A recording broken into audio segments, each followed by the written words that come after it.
Big picture, what these colors are, it's a product that we ingest into our weather computers here from the National Hurricane Center.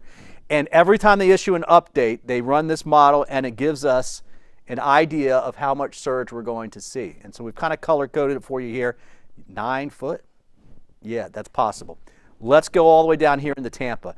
And I got to tell you, I was really happy this afternoon. If you were watching, this just comes in automatically. I saw it live on air. Guys, I'm going to need more than 30 seconds. So you want me to do this later or no? Pardon me? Oh, okay. All right. So what's happening is basically these numbers have come down, right? The surge we thought we were going to get earlier, 4 to 7, perhaps some areas more than that, is now down to 4 to 6, and that's probably on the high side. Look at Davis Islands alone. You can see that we've got quite a bit of areas that will not see that water. This was covered in yellow, 1 to 3 foot earlier. And so that's good news. There will be some spots, there are the normal low spots that see it, and I think the Riverwalk, there's portions of the Riverwalk where it will be really close to getting water up on there.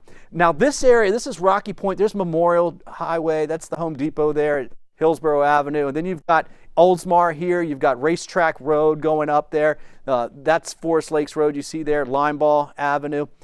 This area here is marshy area anyways, but it will fill up, and there are some houses along the river in here. So that has to be watched. And then you've got some spots down in here that do have some houses on it.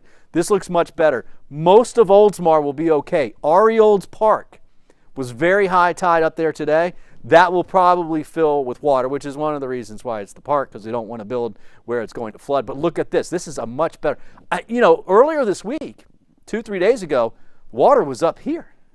Like Tampa Road was forecast to be underwater because of how close the storm was coming to us. Now that the storm's further offshore, it's not going to be as bad. Now Apollo Beach, 1 to 3 foot in this area for sure. Most of the houses can handle that. There'll be a couple spots out there that we'll have to watch, and then it gets pretty marshy down to the south there of town. Now over in the Feather Sound area, most of where you see shading here is just marsh, right? We don't have to worry about that. But Shore Acres, there will be some water there. And, you know, you get it on a high tide sometimes, especially king tides. But we will have some surge to deal with. Most of MacDill that you see here, there's the campground out there. Most of that will be okay, but you can see it's uninhabited areas that will see the water. Now you see yellow right down the immediate beaches. That's about 3 foot of surge, 3 to 4 foot actually in those particular areas. Most of these little islands here, Boca Ciega, Tierra Verde, it's going to be close. There'll definitely be some spots. Carolina, you know what I'm talking about. There's some spots there where it'll fill in. Yeah. Same thing as you're working way up to Reddington Shores and Indian Rocks Beach. The numbers don't look any different to me.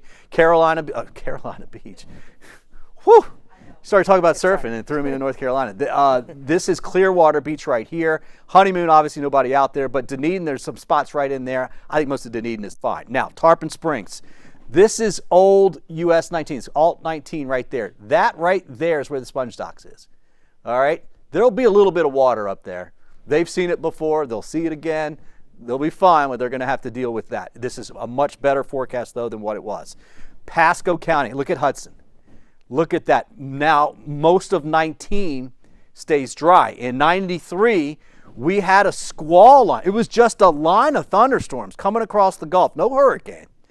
But it stayed together and was producing so much wind that it literally pushed water, a storm surge, up over US 19. And this was not forecast. This was a really tough thing to, you don't forecast. You wouldn't expect that to happen. And that's what we call the no-name storm of 93. And that pushed water up to 19. It will be close in some spots. Newport Richey, yeah, it's going to be close. I think that's, where's Little Road? There's Little Road right there.